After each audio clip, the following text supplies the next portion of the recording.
g'day, Damo. G'day, Duck. Good to see you. First time, long time no see. Yeah, it's. I'm glad. Nice, cool change in Melbourne, Billy. You look like you've been out in the sun a little bit. I have. I was sunbaking down there at Lawn and having a great time. What does the Duck do off season? Exactly that, Billy. Just take it easy, catching a few rays, going for a walk.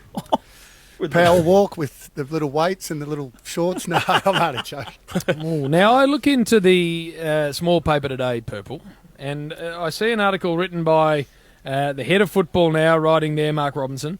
The headline says, "The Dane Swan interview that told us little." And I wonder about that, given that it's written today, which is 6 days after the interview went to air, so if it told us little, why are they still writing about it? But anyway, I read down this article pretty comprehensively, and you get a nice little pasting in here, Purple. Have you read it yourself? Yep. And your thoughts? I don't think you should be either, and you either, Bill, too hard on Robbo at the moment, because he's floundering in this new role that he coveted for so long. And I think what he's learning, boys, is you cannot replace Frank Sinatra with a karaoke singer, and he's seriously in need of some guidance where he is at right now, and I think he's not getting that guidance either. He's a chief football writer of the Herald Sun.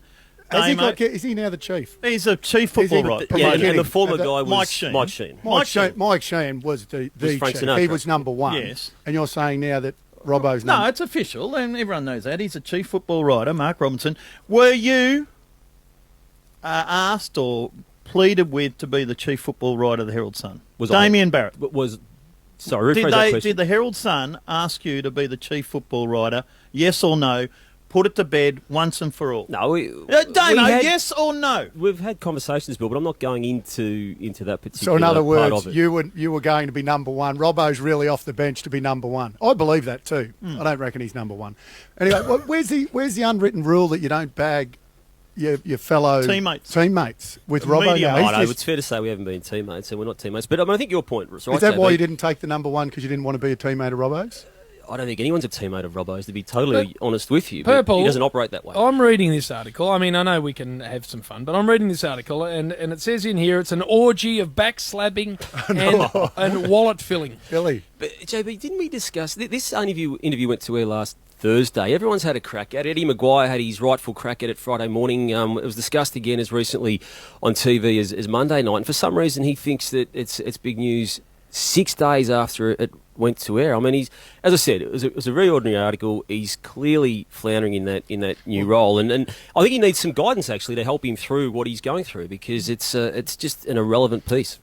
All right, we move on to that because we have got a lot to discuss. But there's been a lot of gratuitous loving of the purple-headed warrior. Yeah. So when he does get a clip, Bill, we do need to put a spotlight on it. Yeah. Just to keep things balanced. Fair enough too. We're all out there to be have clips out. And it's just that when it comes from Robbo, it's like a wet lettuce leaf. It is fair enough, Purple. Good start. We just had some feedback on the Triple M Footy Twitter as well. You can't replace Sinatra with a karaoke singer. Bang, says Josh. And nice opening, warrior. Getting some texts. And we then need to move on and give Robbo a little tick, because in the same paper is an article there where he tells us that the Essendon players are injected up to 40 times last season.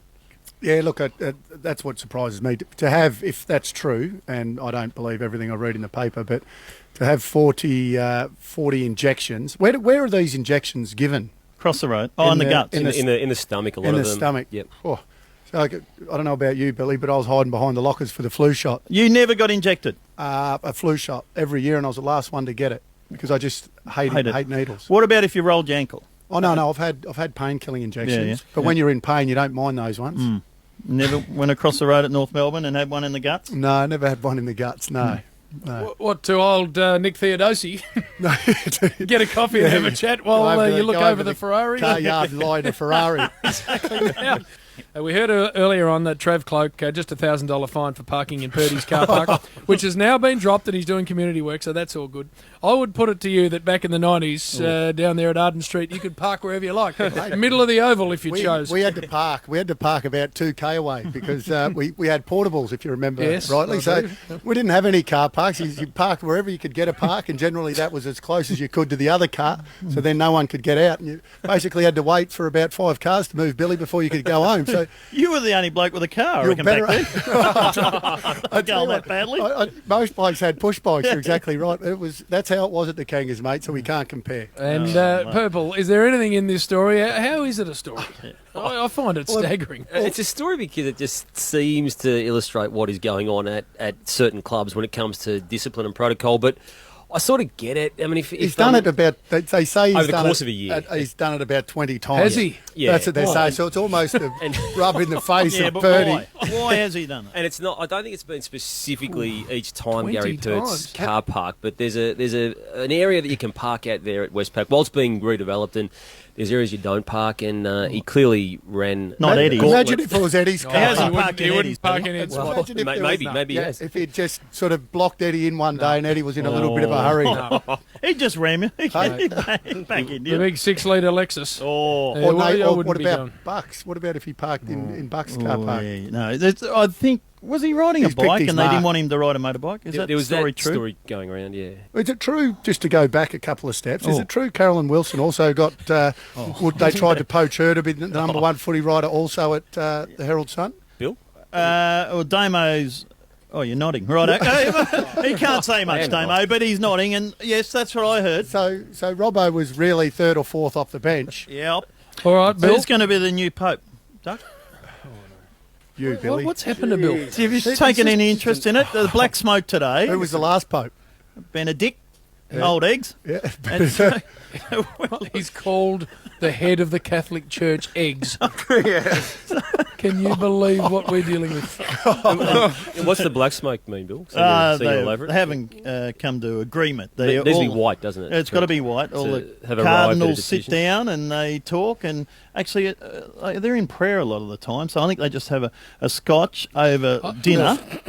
Bill, I would stop instantly talking. I think you'll find they Don't do, say Jim. any more words. And then they They do. have a scotch. They're allowed to have a scotch. Oh, no. Old eggs. This Eggs is- has in a scotch. This is the Midweek Rub, where we discuss probably the only topic any of us know anything about, which is football, and you're bringing the Catholic Church and its highest office holder into the conversation. I saw the And asking me CUB about truck it. out the front, just loading them up with scotch. Mate, they're allowed to have a scotch. CUB truck. It just crowbarred that in. All right, well, Bill, what we like to do, thank you very much, Wayne, for coming in. Look forward to your company on Triple M Footy all year. Cheers, boys. Off to Darwin. Yeah, heading up there. Purple, nice to see you. A big story on tomorrow night's Footy Show. Still chipping away, Bill. Oh, is it What do you got? No, just chipping away to cover. bubbling away there. Nothing yet. Little Right. tease. No, I've got nothing to offer just yet. Now, Bill, Normal show. we finish with a joke. Oh, And yes. I think Duck's had to cop this in the past. Purple hears it every week. The recent ones have been appalling. So what do you got for us? It's a bit of a sad one. This just come off the wires from the police. We should mention that we've got Miss Australia, Renee Eris, in tomorrow. Eris, as well, yep. Before we get on to Bill's No, poor you joke. can't come in, Duck. It's a sad one, this one, Jim, off the police wires. That they just found someone that was found dead out at the Yu-Yangs there. And unfortunately had Nutri-Grain and Cocoa Pops and rice bubbles all over him. And apparently they're looking for a serial killer. Oh. Don't laugh, Duck. Out of pity. Look at him, he's in That's stitches. so sad. Look at Duck. He loves it. Righto. Give us some plastic. Finish us off, for God's sake. Duck's still We're chuckling looking over for a there. serial killer. It's a pity laugh he's got for you there. Don't do what? Finish it off. Duck's still laughing. Oh, no. We can't believe you told that joke on air. Come on, we should have heard yesterday. Samplangua.